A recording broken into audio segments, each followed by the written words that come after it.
whatever the next language is. I was just talking to somebody using Elixir. I've never used Elixir, but they were like super excited about it.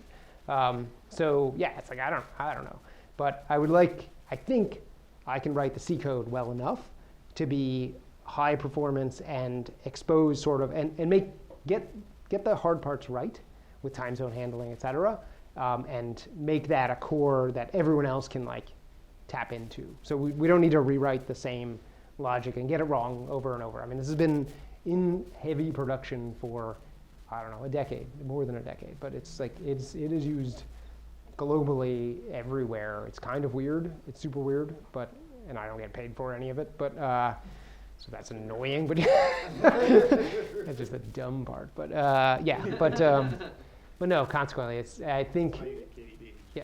Yeah. Correct. I mean, it's like. Correct. Yeah. So.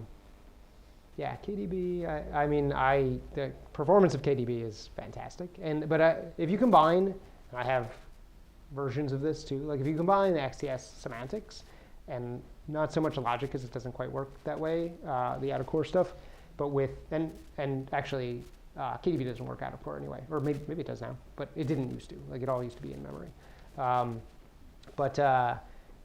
Like those two things are pretty easy to marry, even in like example code that I could write, like right now, using mmap. So like the whole, I really like low level pieces, and so I think my mental model is getting smaller and smaller. Like if I can make very small libraries that we can stitch together, and sort of build like an ecosystem around them, that's where I want to be. I think that's what's future-wise. Like if I try and write another whatever, if I make XDS better, it's going to benefit what seems to be a smaller and smaller, maybe it's not smaller, but relatively smaller community.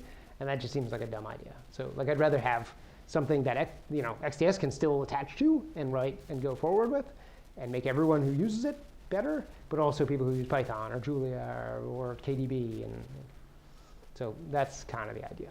So again. Small packages are good. Yeah, are they small? They all import like Each 75 individual is packages. small. No, Yeah, but they all basically, recursively. The bigger ones are like the ones they depend on are all small themselves. It's just when you have 85 of them. That's it. Yeah, I got you. Now, again. Question about the get symbols function. Yes. It's been giving me a warning for about 10 years. It's going to be deprecated. It is, yeah. Is it going to be deprecated anytime soon? I don't think so. Okay. So that actually was, I think somewhere in there. It was like, that was literally, I went to, Kurt invited me out to Vienna in 2009. And he was like, this is a bad idea. Like, you can't just pollute the namespace of the global environment. And I was like, you are totally right. He's like, if you want to do that, load is what, load in R is exactly what does that. Like, that's how you pollute the global environment, or an environment, defaulting to the global environment. But he's like, get is the function that returns the value. It's like, you are correct, and I'm kind of annoyed that I screwed that up. So that's where that message comes from. I don't like to break things, so I kind of let it go. You can use the load one, and you can set the toggle and be like, you can be done with it. So, yeah, but the default. Just the fact that you ignore the warning tells me a lot about you, so for what is like a decade, so I don't know what to tell you. This is more than just, this is not a question to me, this is maybe like a therapist question. I only get underscore symbols, which has a good default. Yeah. Any other real questions? If anybody has any, like, again, the tidyverse stuff or anything that seems to be useful to, like, you would like to tell me about or complain to me about? Yeah. Can you speak up, or do you want to? Okay, I guess this is like a very kind of like advice question, but like if you have like very like stock tick by tick data, and then you want to combine them into some like minute or like hourly, how would you like in general what do you recommend? I know there's a lot of different ways to go about this, but what do you recommend is like a good representation, like just for any time series? Yeah, I mean, it's definitely highly dependent upon the time series. The guy next to you might be probably the most. Yeah. Yeah, it's plausible. He knows more than anyone else in certainly the room, possibly on Earth. So Like, there's really no advice. I don't think there's. It's kind of like rolling futures kind of thing. Like a lot. Like there's no. I don't think there's a canonical way to do it. Maybe there is, but it's probably the wrong way, frankly. Like it's just there's no one solution, which I guess is kind of good in finance space. But no, I mean XCS will do something, right? Like it does this kind of standard range type thing. And it allows you to do whatever arbitrary function you would like. And generally speaking, it's all, this is amusingly, it's all written in Fortran, which is kind of crazy. Yeah, I believe I have one of the most like deployed code bases of Fortran on Earth, just because of the stupidity of me writing it, whatever it is, 12 years ago in Fortran, some of this stuff. So that stuff needs to be rewritten. Oh, I'm sure. No. Like certainly in like Lepak and like anything like that. Yeah, but like one of like there's not that many of them is my guess. So certainly not tidyverse. Two quick things. The first one, the pizza poll is fixed. So please go vote, and that is a time-based data. It's a monthly data. Fixed like Chicago fixed, or? It actually works. Oh, I see. Unlike Chicago. But it's at fixed intervals. No, it's not. Yeah, it is. It's monthly. But it's not the same day. Year months. It's a year-month type. Right? So So please, sometimes there are 2 in 1 month. once ever. So please go vote on bit.ly/pizza poll. But also, before everyone leaves, as you're all voting at bit.ly/pizza poll, I'll say it one more time, bit.ly/pizza poll, Thomas Sabine would actually like to present something to Jeff. Oh, wow. Yeah, we have a painting about lawn tractors. Sweet. Over time, it's not really, I mean, it's everything in the time series. That's right. And so you got a nice lawn and you want it to show up, I don't know, think about tractors of different fuel capacities and power and what you could have bought at different years in the 300 and 300X series, or X300 series of lawn tractors. Well, this will be Fantastic. very useful to you. Yes, thank you very much. Thank you. Man. That's awesome. I did a preface that Tom has been making hand-painted paintings of famous data sets. I was going to say, I've watched people get these over the years, and I've always been jealous, but this is I didn't even think about this until I saw him today. I was like, oh my gosh, I think I get one. This is fantastic. What was that? The people exact- say, Get off my lawn. Adam Hogan would love this title for me, by the way. He sends me something like that all of the time when I am swearing about something to him. Yeah, this is exactly. Wow, this is fantastic. So thank you very much, Tom, for that wonderful painting. Thank you very much, Jeff, for coming to give us this talk. Thank you for coming. Been published. Parallelism, which would make it competitive with the Julia slide. That was one of their checkboxes. That would be pretty trivial, so we should do that. Bigger than memory, mmap, which actually mmap is what I wanted to talk about tonight. Jared talked me down from it. But mmap, if you've not used, it's an awesome package I wrote, but I just really like it. So no, actually mmap is, yeah, forget you. I'm just going to talk about it for a second.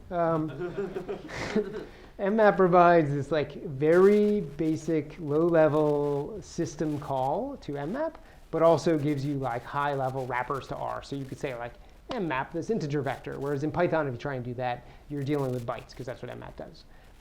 So mmap in R provides this like ability to even like construct structs in like C structs, so you can share data back and forth. You can do arbitrary types. You can do it's very, very well vetted, and it's also updated a lot. Not a lot, like once a year. But I just added in big endian support for a guy who's doing some FITS data, right? It's like astronomy data. Yeah, I didn't know what it was either. But so anyway, he gave me a sample and I made it work. So, but that can be applied here trivially, or the Alterep stuff that's coming or is kind of available at this point. A lot more C code, native nanosecond support. I don't actually care about nanoseconds, but a lot of people do. And it should be there. It's kind of dumb it's not. And then also one thing we played with was the idea like all of the kind of fanciness of dealing with time. Like if you could just put that in a vector and get that for free inside of a data frame or whatever else you wanted to put it in, a Tibble, right? So, God. Where's Hadley? I like when Hadley's here. Next time I come, I'm going to require Hadley. Yeah. So, but it should just be a native time series kind of thing, which also has code behind it. So, one day. But then I got to thinking, like, what if this is actually the sort of a reason I'm here, but this is the reason what really is driving me at this moment in time. What if this is like bigger than XDS? I kind of feel like we live in a world now that is post-language, not to be, I love R, so I will continue to use R, but I'm sure there's a lot of people here who use Python. I use Python. Maybe someone here who's been here maybe over time who uses Julia. But there's just a bunch of ways to use this. And right now, they're kind of all their own fiefdoms. So I was thinking like, man, if we could do all of that stuff, plus what we've done before, and then do it in, like cross-platform C, and under a license that won't be crushed by Amazon. So I think that would be neat. So I kind of thought like, that's a really interesting idea. And then I was thinking like, yes, this this needs to happen. So this is my plan. And I'm not very good at Photoshop, but I do believe I did a pretty good job on this one. Yeah, thanks. There's a lot of new skills learned in that one. So that, wow, look at that. I know. That's pretty good. Well, what else would you expect? So, that's all I got.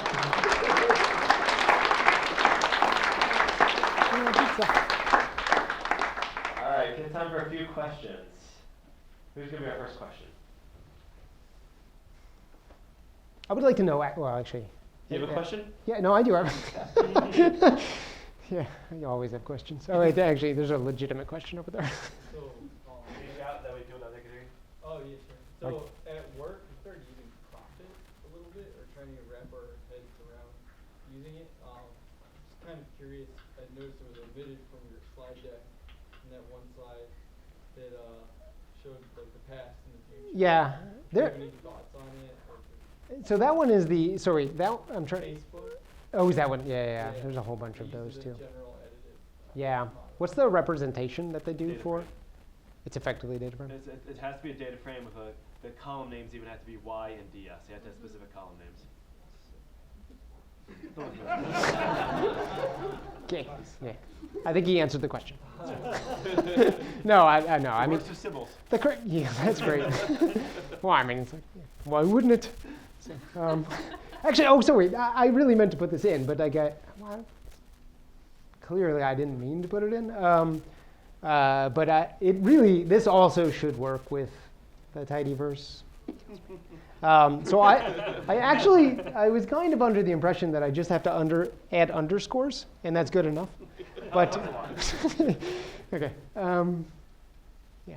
No, actually, I would really like contribution on that side, like just even like a yell at me kind of contribution, like this sucks because I can't use it because it doesn't work here. That would be a fantastic thing to know, because I just don't use tidyverse stuff in general. But it's clearly a lot of people like to use it, so I would never discount somebody's like to use something. But it would be neat if it could also work there, and I just don't know. So, but if anybody could provide, not right now. I know you might not want to stand up and be obvious, but yeah. But yeah. So. Bill, can you shout? Do you want the mic? Sure, no, I'm good. I often work with like 10 years or so of bank history data. So I've dabbled with XPS and whatnot. I'm curious if you have thoughts or guidance as to what upper limits of data size are that you have seen with XPS that you'd be comfortable. Is there a threshold beyond that you're not so comfortable? There are some vestiges of bad decisions that are still there, which I believe will be corrected. Possibly in this new platform. And the platform, mind you, whatever I do so XDS will never die, because that would just be wrong. But whatever it is I do after this is going to be backward compatible with it. There's zero chance it won't. So the idea would be that it solves the problems that aren't solved right now, or are really, really, really hard to solve right now, and allow people to move forward without breaking the old stuff.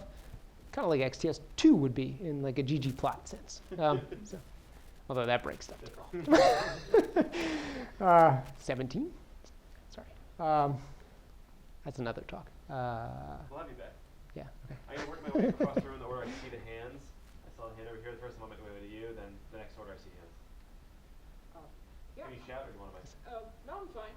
I saw in the backends you talked about, for example, timescale or KDB, but in between you have things like ClickHouse. Yes. Or ClickHouse. Yes. Where you have large amount of data. Yeah. Shards. It's really That, efficient. I meant to put that in there too. Yes, correct. That is a fantastic tool. Yeah, 100%. Yeah, 100%.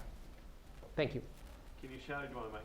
Well, actually, two very simple questions. That's the way I count. So yeah. For differences, do you use changes in level or percentage? In this particular case, no, they're just actually changes in level. Like the diff function, yeah, it's just changes in level. And what about irregular intervals where there's gaps? So the gap stuff is, there are some weird cases around that, and agreed, because the how you interpret it, it's actually the plots are the same way. The quantmod plots were always irregular, so just when the times were represented. And then XTS used to be fixed time, so you'd see the big gaps. So a lot of the stuff in XTS is also of that mindset. That has actually changed in the last few years, like 15, I think they added in XTS plotting the ability to choose whether or not you see just the times that are actually visible or all the regularized intervals.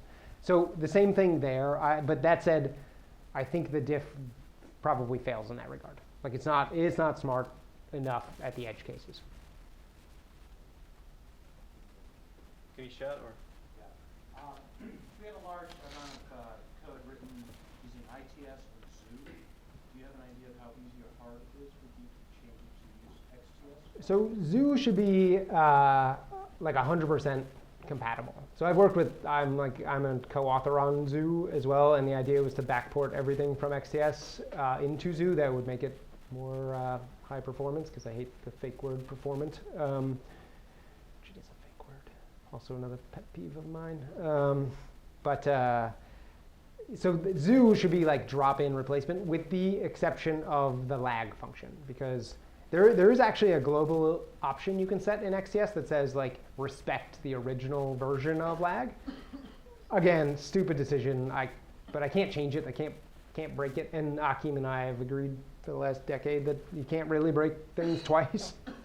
But it should be genuinely drop-in replacement, because I actually use Zoo 100% prior. The only reason I had to write XTS was because in QuantMod, if I wanted to plot things, I really wanted to let everyone who had a time series of all the 9 different time series to be able to use it. So I wanted one thing, it was actually internal to QuantMod originally, that did this conversion.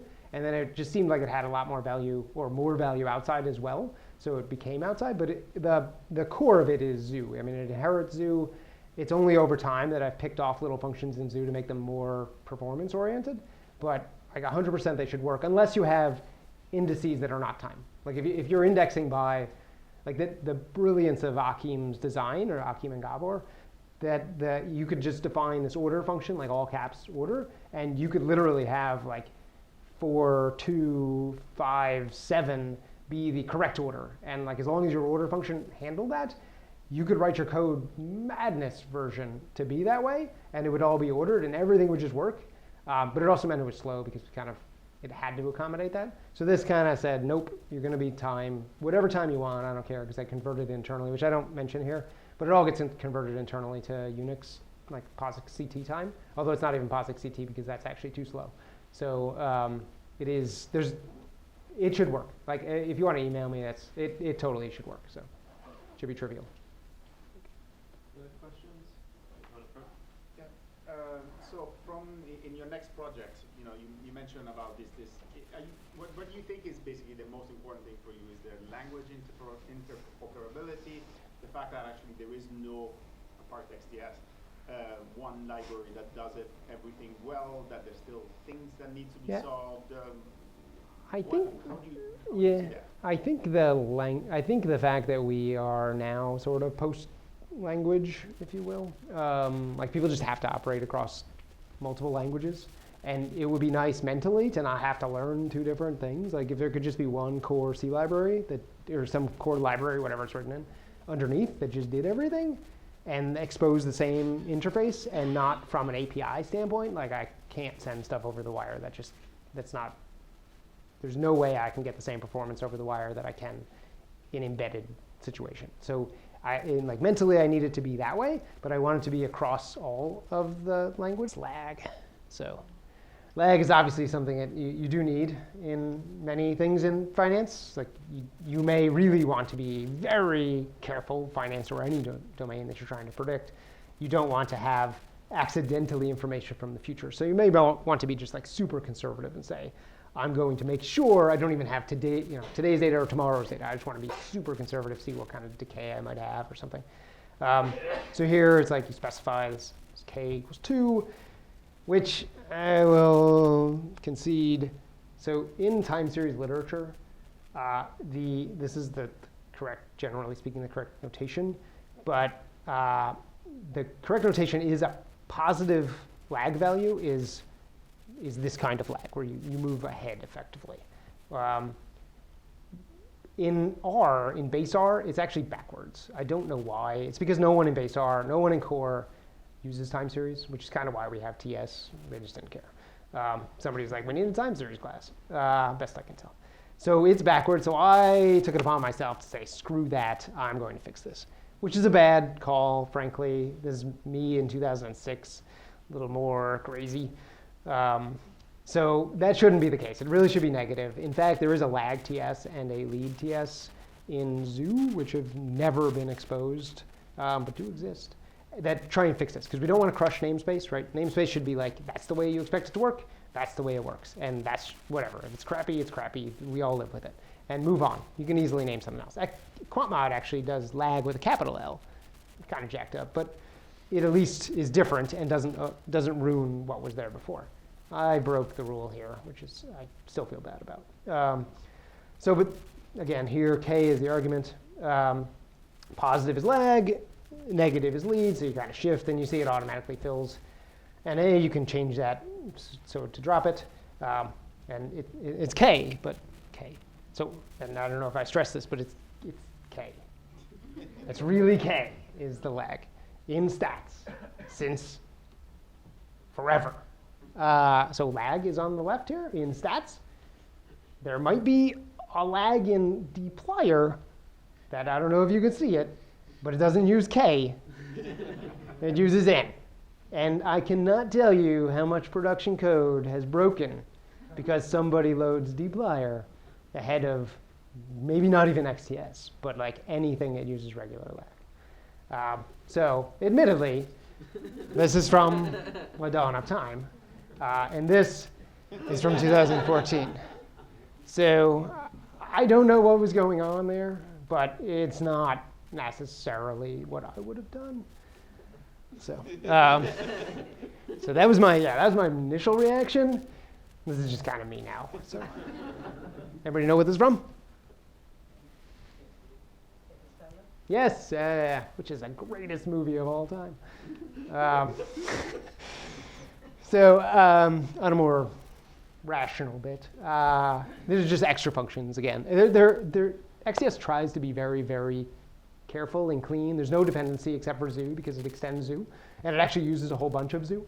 So like just default methods are Zoo. So it was supposed to not use anything of Zoo. It was really supposed to just be like enforce time, it was supposed to use everything of Zoo. But it was supposed to enforce time as the index instead of arbitrary index, like 1, 2, 3, or ABC, or whatever you could do. Zoo is amazing. But it slowly got more and more C code in it, got a little more prescriptive. A lot of the C code has actually been ported back into Zoo, or some of it. It's still on my list for the last decade. So Akeem occasionally pings me on, when are we doing this? But so last observation carried forward, you kind of can see where, like, if you've got missingness, you can kind of carry forward easily, and there's other functions in there to do this. But last thing, if you notice, is like the 1 month things, just like splits, where you can break things up easily by kind of natural language, if you will. AI, I think. Right? I think that's AI now. Yeah. Sorry, is that the second thing I don't like? Okay. I do like the pizza though. The piece of pizza is excellent. It's like, Yeah, I know. So the other thing here is like as one of the other core functions that you have to do in anything in data is you're obviously always joining data together. So merge is a critical function. cbind is kind of the alias here. But merge in this case, the default is outer join, but it doesn't care about what you're joining on. It's joining on time. So it's unlike kind of data frame, which is a little crazy in the merge. But this is always joining on time, because time is the most important thing to get right. You can always fix things after that, but you got to get that thing right first. And you can see it kind of, well, you may not be able to see here because my examples are not complete, but you can see it's kind of filling in pieces with NAs that didn't exist in the other series. So, and again, it needs to be super fast because you do it a lot, or you're joining really, really big things, well, it certainly needs to be right.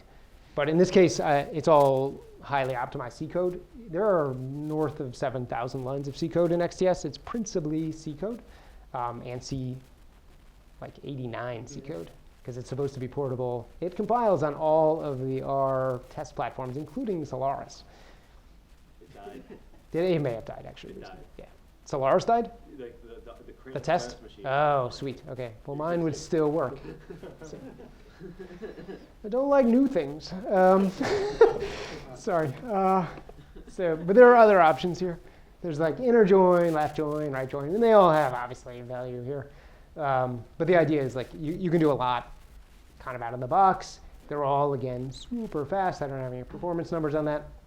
But the one thing that and this comes from Zoo, although it's re-implemented in XTS, is this like notion of you're doing any ops with the data. You need it to be joined by time. The last thing in the world you want to do is multiply something from yesterday with today, unless you're intending it, and then you need to explicitly lag it.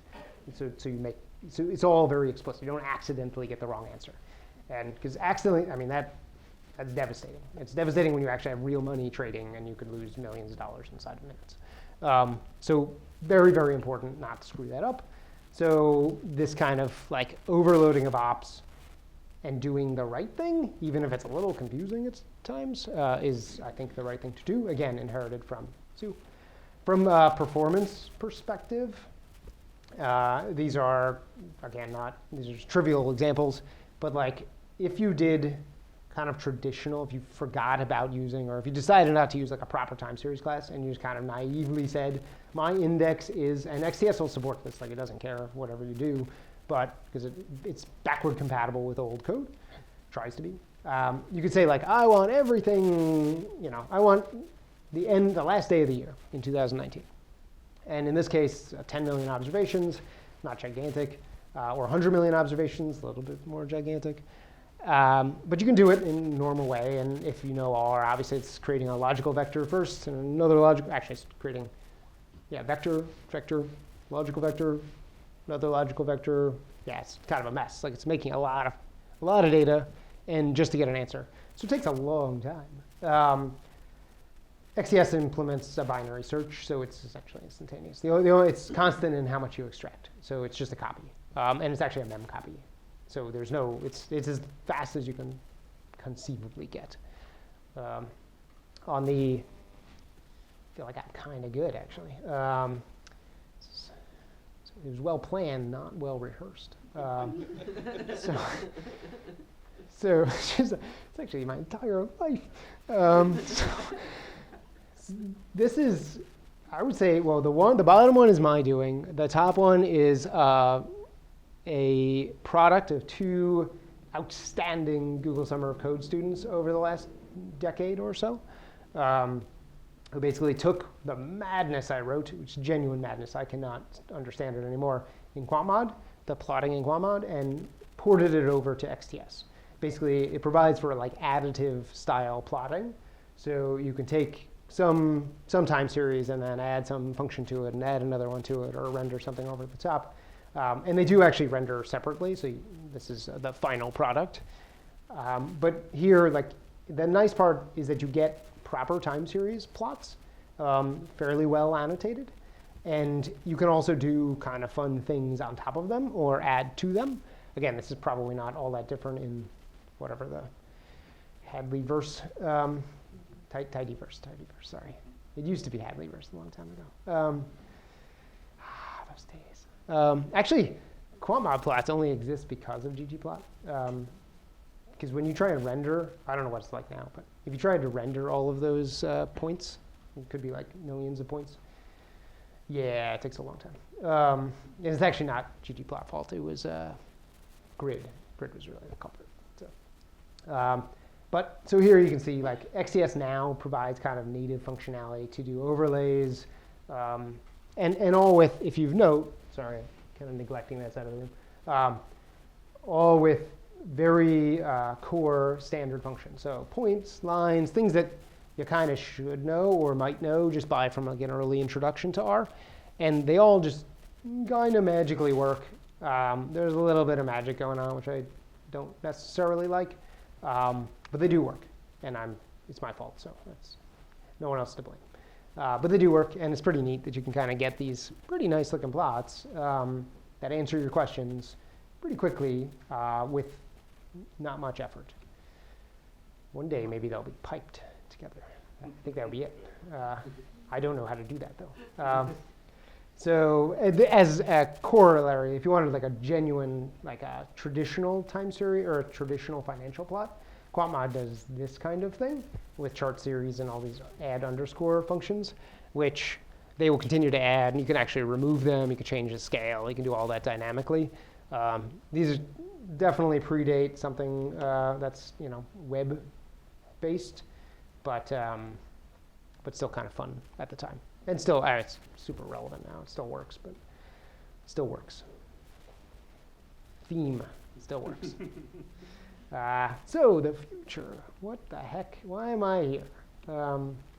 So what XDS has been kind of languishing, because I think I yelled at Josh too many times about breaking things, actually, or somebody else yelled at him for breaking things. And it was just like innocuous.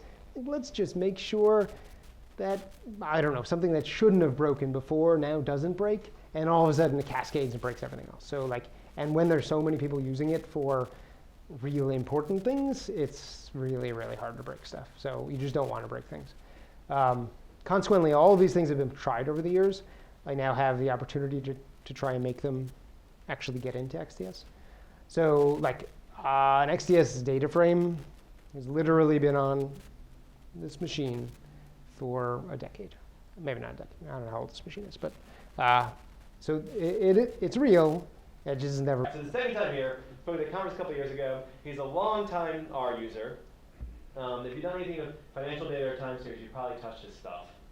So we'll all forgive him for his purchasing pizza, but aside from that, if you use time series, you probably owe this man a debt of gratitude.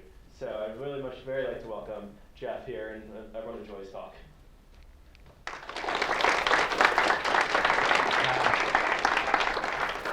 Thank you, Jared. Can everyone actually hear me? I think okay, good, okay. So I will kind of apologize in advance that I've been in industry for a few years, and I've gotten a tiny bit lazy when it comes to presentations. So for the most part, I wouldn't actually, especially something I've talked about. This is probably the 40th talk I've given around the world on this. It gets a little hard to put these together. That said, this is the one I put more time into than all of the rest.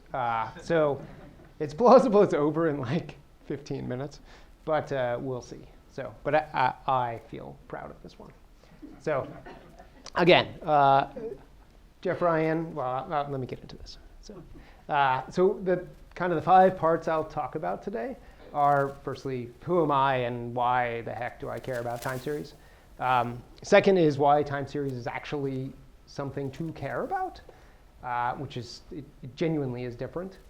And then kind of touch on more of where we've been, and also not just in R, but like around R. And then give, because Jared had asked, sort of a rundown of XDS, just in case anybody's not used it, since I realize we live in a tidyverse land, and this is no longer relevant. funny. I know you're laughing, but it's true.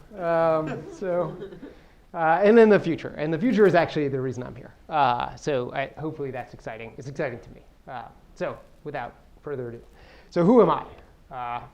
This is me. And like I said, this is kind of like at least mentally, I thought it was more like a two-factor authentication in a slide deck. That is me.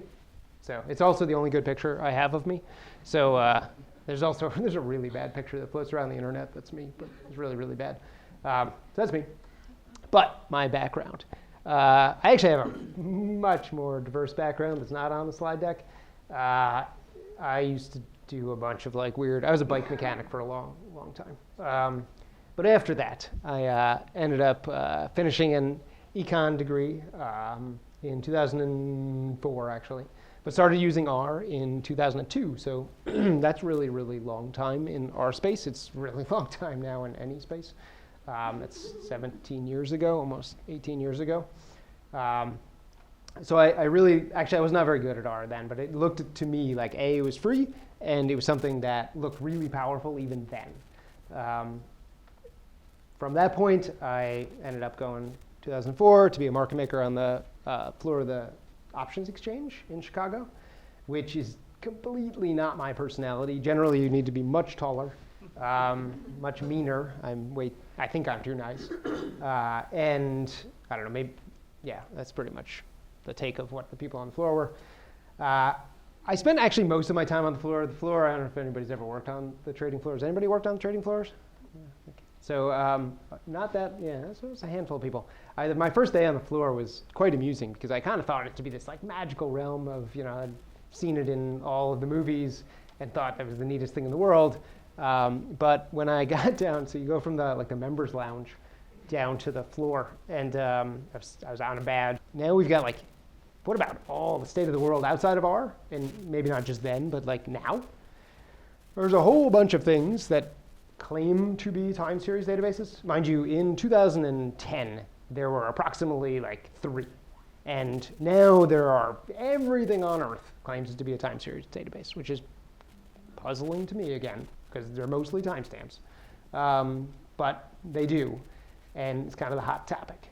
So, but you do see some of the cooler ones, I think, friends of mine, like Timescale, TimeStream, Influx certainly has a lot of market share. KDB is bellwether, rockstar database, costs a lot of money. In fact, KDB is kind of the impetus for data table, because data table is free. But they're all really neat, and they're all really neat technical solutions. But they're not the same. They're not you can't use them in the language. There's some extra system that you need to build or maintain or whatever. In the outside of that or inside of a language, there was pandas came about, and Julia time arrays and JuliaDB. All of these are actually, I was going to paste the emails, but they're all directly derived from XDS. And the idea was it's not XDS. XDS is derived from a zoo, and zoo is derived from TS. They're all established provenance of we just need one little feature beyond what was there before. And so XDS kind of was I tried to make everything work, but it wasn't there was some revolutionary thing in there, although I did make it faster, so that was helpful. But again, nothing revolutionary. I just kind of kept on building on what other people did. And same thing with pandas. Python now has that, Julia now has that, JuliaDB. And to that point, if you go look at the JuliaDB, which they used to be a generic time series database, or database, if you will. And now it seems to be only accessible from Julia. They've kind of changed their model, I believe, a little bit. But they obviously seem to think they are way better than us. But that's okay, because literally they're competing against 12-year-old version of us, which is fine, because that's why I left where I left, because I can't take this. But it turns out they did leave one metric off of there, which is they really don't have any users. So kudos to Wes and the Pandas team, though. They are rock stars. So, okay, so now I guess the meat of, if you've never used, actually, how many people have actually used XDS? Anybody? Okay, so decent-ish number of people. Wait, I hesitate to ask this. How many, what do you pronounce it? Sybil? Sybil. Sybil. How many people have used Sybil? Okay, I'm still winning. Okay. Damn it, that's on video. So XTS, what the heck is it? It's actually super duper simple, and it's the same as Zoo. Well, slightly different. But there's a matrix. They're all matrix objects, and this has caused problem for the last 12 years. And I agree too. I have code from 2009 that I worked with Achim in Vienna on that was to get rid of just the matrix concept. But the problem is TS is a matrix, or MTS is a matrix, and Zoo is a matrix. And pretty much every modeling function you would apply it to in R consumes a matrix at its core. Like, you're not doing math on characters. So like, distilled down, you want numbers. And that's kind of what matrices are good for. So there was never really a crazy need for it, but I get it. And I also have hijacked XTS to make it work for character stuff. So those are bad solutions. Like, there needs to be a better solution. I'll get to that later. But at its core, it's a matrix. And then there's an attribute that's the time. And it's not visible in the matrix. It's not part of the matrix, but it's just some extra attribute. And there could be multiple ones of these, but at present, there's one vector of time. It's ordered, et cetera, and it's consumed internally. And then there's also this like user attribute that I needed to have this. So like data provenance I needed, kind of like I got this data at this point in time, and I need to know that that's when it was, so maybe I can age it or purge it or whatever. But those things I wanted to be carried with the object. And most everything in Zoo or everything else, as soon as you subset something, it's gone, right? It's a different object, and all the attributes are gone. So this thing kind of is a little bit smarter. As a basic tutorial of how to use this it's super simple. And all the credit to this. What? No, this is, oh, sorry, you're laughing at the pizza thing? That's good. Check one for joke, funny. Okay. So yes, no, that's actually what pizza should be. No, I'm just kidding. But deep dish is pretty good pizza. Let's not, this is. Pequods I'll give you. No, Pequods. Camera thing. I don't normally talk on a camera. So the way, but if you notice here, the actual arguments here, aside from pizza and language, are the way that TS is built. Like this is the way R was done. So if you understood R, it's very easy to use Zoo, and then this is just like it's a superset of Zoo essentially. And then these other things are kind of the extra attributes that I wanted to carry along. So arbitrary, whatever you want to have. If you notice on the other side, though, there's this index function, and it could be time. Again, these are from stats, the R stats package, TS, index. It's just, that's the way it was, not our creation, not Zoo's creation. This is like respecting the way R built it, and so everyone who could migrate easily into this tool. To get back out the raw data, like throw away the object, core data, again, this comes from Zoo. But XTS attributes would be the only XTS component here. And again, like these are things that I want to know. Like I want to know the option expiry of this particular series, or the when to roll the future or something. And these things stick around. So you combine them together, and all of a sudden you know the provenance of where you're at. So it's pretty helpful in practice. Oops, sorry. Let's get the up and down. Like how hard is that? There are some there are a lot of helper functions in the package that are just like really annoying things to have to calculate. So again, they're just provided for simplicity purposes. They're not necessarily perfect, but they do a very good job. So like periodicity will kind of tell you like how, and this is scales from everything from minutely all the way out to yearly, or probably just yearly.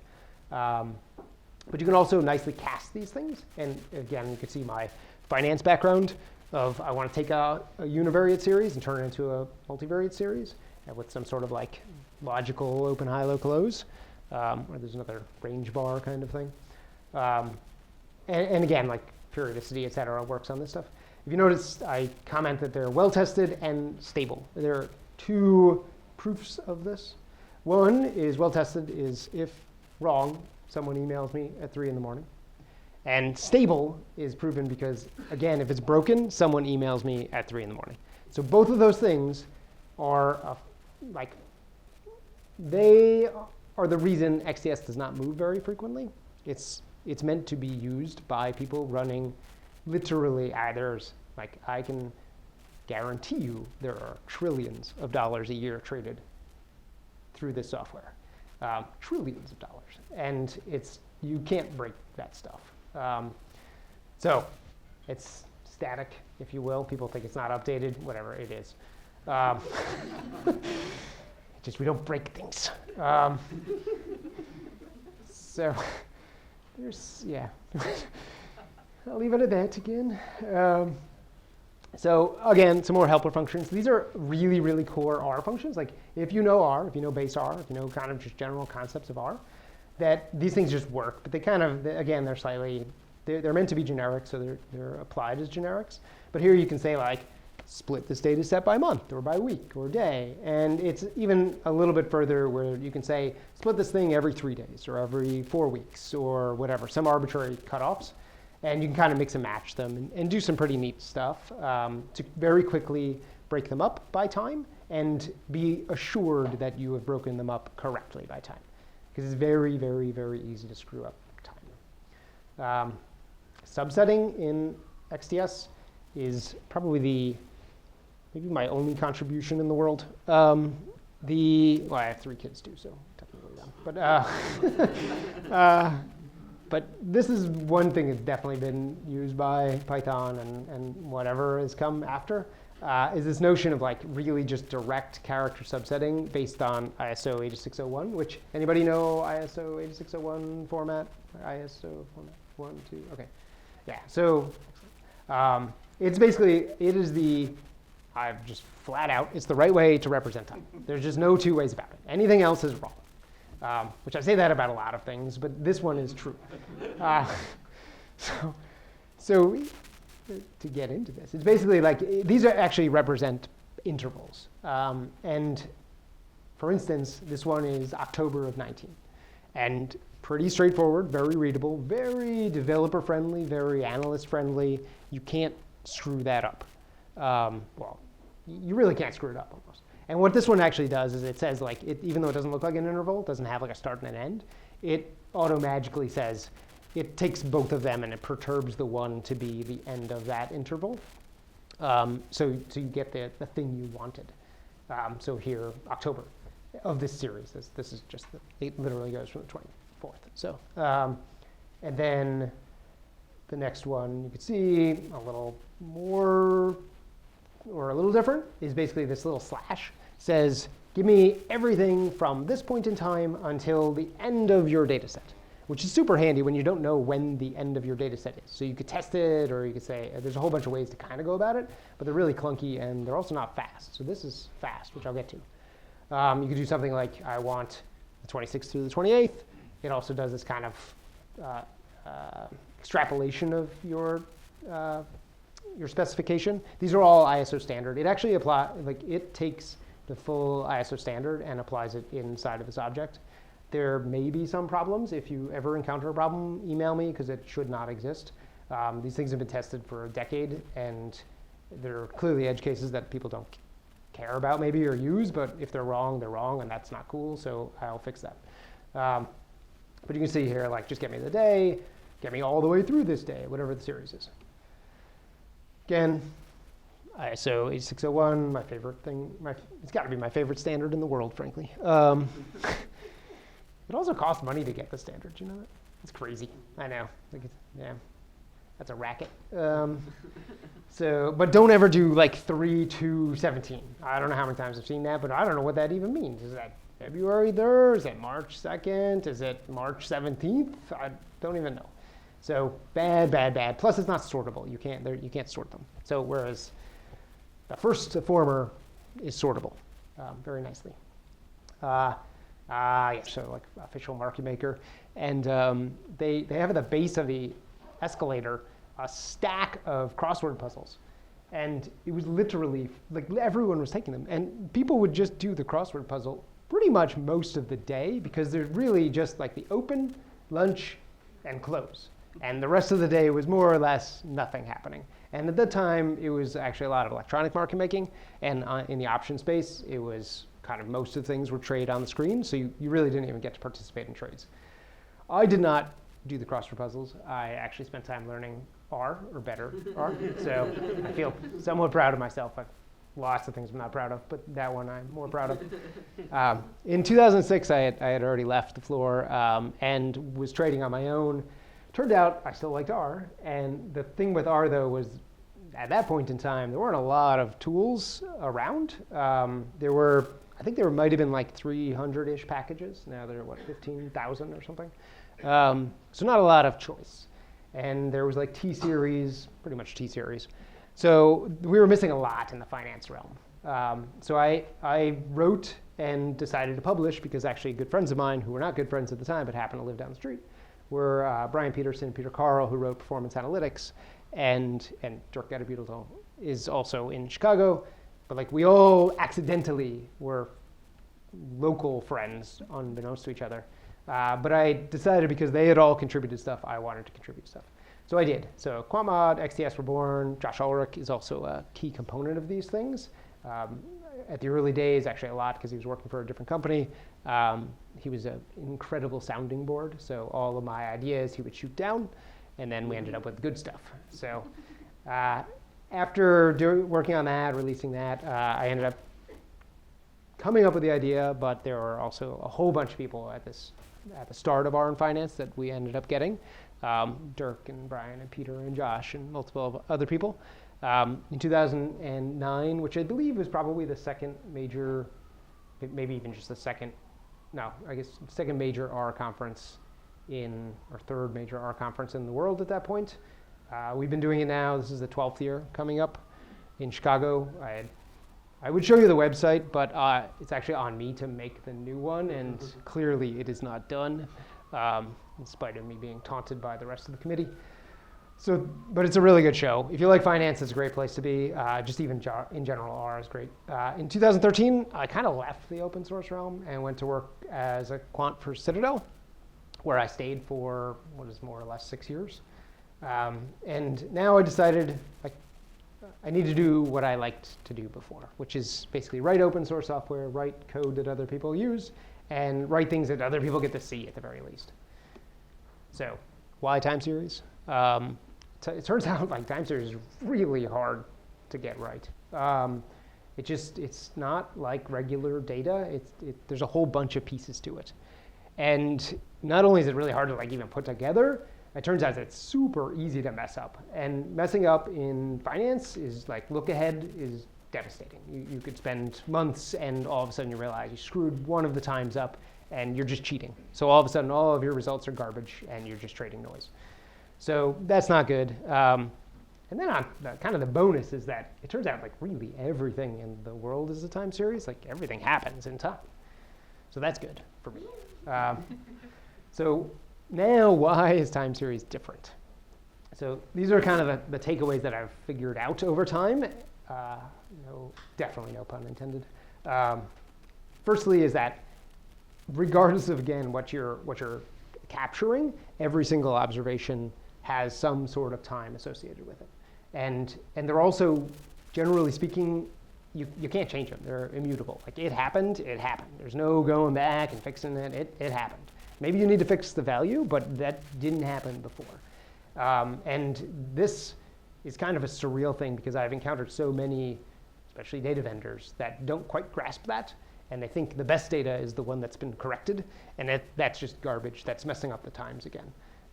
So you really, really need to be cognizant of like the time that exists. And you really need a tool that manages that component without extra logic, because that's where you can screw it up. In addition to not only just like they come in, you also may get things that happen at the same time. Like just your resolution in time doesn't quite work.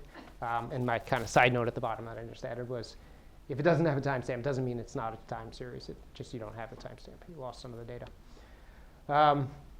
Timescales in time series are crazy. They could go from like geological sort of scale, from like beginning of time, all the way down to or up to picoseconds in finance, like just ridiculous stuff. Like that hardware is the only way you can measure it. The boat is really neat. I remember reading a story. I couldn't find the source of the story, so I just tried to find a picture. But Ellison has on their boat, because obviously he's got fancy databases and billions of dollars. Actually, that might be his boat, but it's not his boat. I actually know what his boat is. But they're measuring like 30,000 observations a second. And actually every one of the crew literally has sensors or reporting devices that can tell them what's happening at that moment in time. And this applies to pretty much everything, like Formula One, any high-end sport. Pretty neat. I really like that aspect. I'm kind of a competitive person. The second thing that I noticed here is that this is not my brilliance at all, but that they don't actually happen at like fixed intervals. And the previous incarnations of time series in most software really think it happens at fixed intervals. Like they're just kind of the old stuff used to be, it happens at this time horizon and that's it. But things happen at any horizon, at any granularity or whatever you manage to measure. And you can see, like, even if you think, and this kind of also illustrates the fact that there's a time that it happens and a time you thought it was going to happen, or a time that it's valid from. There's a whole bunch of like time components, but those time components are still really, there's only one thing associated with that observation in time, and that's kind of the timestamp it happened. So the rest, I think, are attributes personally. The crazier part is this stuff. We have time zones, right? And there's something, actually I had to look this up. There are 38 time zones, which of course makes no sense because there are only 24 hours. But there are 38 of them, which because there are time zones that are 30-minute increments, like 30 minutes off or 15 minutes off. 14 countries in a half hour. Is that 14? Yeah, that's just madness, right? Yeah. Oh, is that what can you see that? Oh, okay. But then we also have like daylight savings time, which is completely arbitrary. This is like up to whatever local council decides to set their clocks back or forward or whatever. This actually changes. So we luckily have Zone Info database, which kind of keeps track of this stuff, but it's madness. It's one extra piece to the puzzle you have to keep track of. And then we also have things that might matter to you or your domain, which in this case are calendars. And again, it could be like exchange calendars. This is the Options Clearing Corp calendar of expirations for options. And all the different types of options you have now. You have daily options too, so I guess that's every day there. But then you have holidays and whatever else you might have to employ. So all those things have to somehow be accounted for in the software. The crazy part of this was like, as I thought about it, it's like, holy crap, the time zones are a time series. Like you couldn't even like specify a time zone because it may disappear at some point in the past or in the future. So it's really messy. So all of that has to be included in what you do with your object. So like everything you have to do, whether it's multiplication, whether you're merging, whether you're whatever, subsetting it, you need to be cognizant of this peculiarity of time. And maybe it's just like in XDS's case, we reduce it down to sort of a common time, like UTC time, because really there is only one point of time in the universe, so it's not actually that hard, but you do need to translate them. I guess the point of that is just adding a timestamp to your data frame isn't going to cut it unless you've got a heck of a lot of logic around there. So, where I am, kind of the past and present, I phrase it as. So this was a long time ago, as evidenced by the fun T-Rex. I thought it was more fun than you guys did, obviously. But so there's TS and then MTS. I don't think there's a soul on Earth who uses MTS. But TS is also not really very useful, though it is being used by a lot of people, which I don't understand. Not people who use like certainly a regular time. Yeah, I know, we all know who this is. But there's no names, just a dinosaur. But these are, it turns out it's really not even time-based, right? It's frequency-based. So it's like, happens here, happens again here, happens again here, happens again here. That doesn't work very well if you deal with kind of real data coming from either monitoring equipment or finance, which is my general realm. So post that, there was like this kind of explosion. Predate the dinosaurs technically, but that we just all of a sudden had all of these, which was kind of madness. The ones highlighted that I highlighted are kind of the ones that most people tended to use, but there doesn't mean the other ones didn't exist, and they all had genuine application and a lot of users. So it was really, and XTS got shoehorned in there, but this was like the very real problem somewhere in like 2006, 2007, 2008, that you had to kind of figure out how the heck, if you're going to write something, how do you cope with all of this? You can mandate that your users use it, some particular subset of this, but that's generally a bad strategy, certainly for adoption.